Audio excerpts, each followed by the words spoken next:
We have Kygo's latest album, Golden Hour. Kygo is a really interesting electronic musician. It was really well known for his like kind of tropical spin on electronic music that he did in 2015 and 16. But this is an 18-song, hour-long album that is kind of just a rehash of that sound. It's like I was about to say, I call this the YouTube album.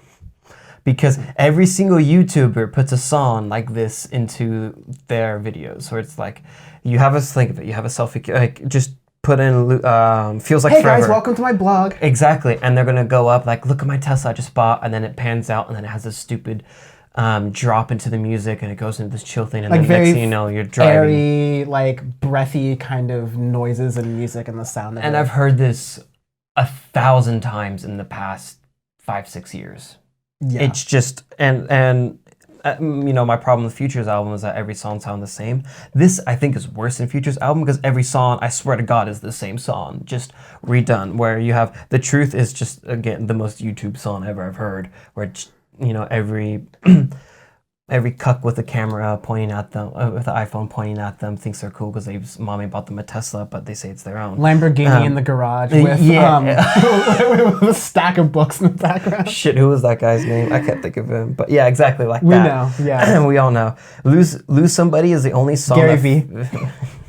Lose Somebody is the only song that's remotely different because One Republic's on it, and I've totally forgot that One Republic even existed. And it starts off with a slow piano thing. I'm like, okay, maybe a little different. Then it goes into this little pop electronica ballad where it's just cut, copy, paste, and it's just. It's so boring, man. Like the only cool thing is that there's a Higher Love with Whitney Houston. Yeah, and we reviewed that like last year when it came out. Exactly. Which it also is kind of a sad thing because it's like, assuming you produced this entire album from when that song came out to now, you've had quite a lot of time to sound these songs and figure that out, or like literally learn one other time measurement. Seriously.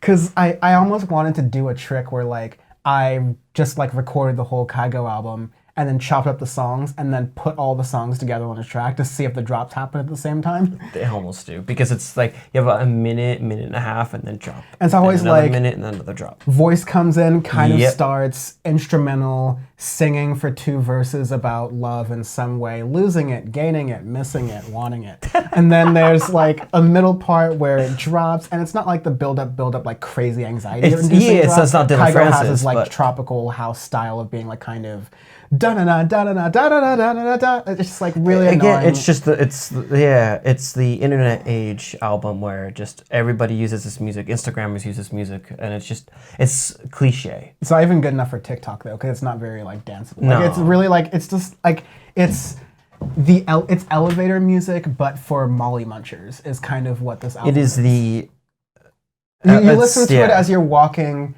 by the Dippin' Dots stand and the puke and like the puke trash bin at EDC back when you could do such things. And Kygo is playing in the background and you're like, I can almost forget it's 130 degrees outside. Yes. And yeah, it's pretty boring. There's really not, other than that, there's not much to say about it. Yeah, there's not because much memorable in here. And like Kygo, another annoying thing is that Kygo had this sound in Cloud9. He kind of tweaked it a little bit, but not much in Kids in Love. But like most EDM artists, there's just been like a stream of songs that have come out in the meantime to show, like for Kygo to have any sort of example of, oh, here's me doing something a little bit different.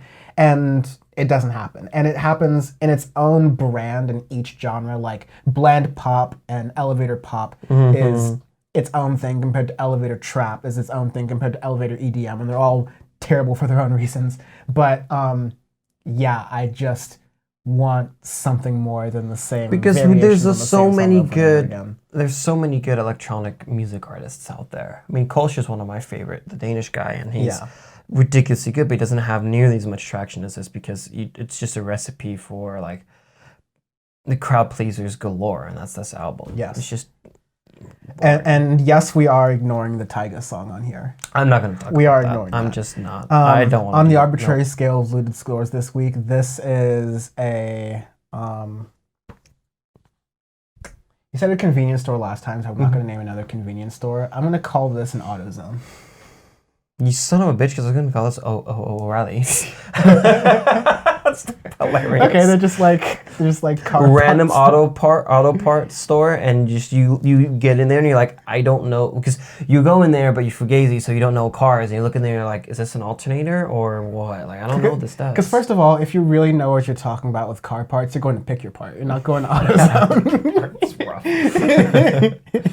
No, you're going to you buy salvage Teslas and you build your own out of salvage Teslas. Galaxy brain it.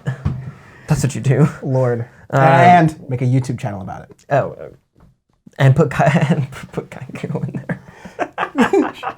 Universe brain. Oh my god.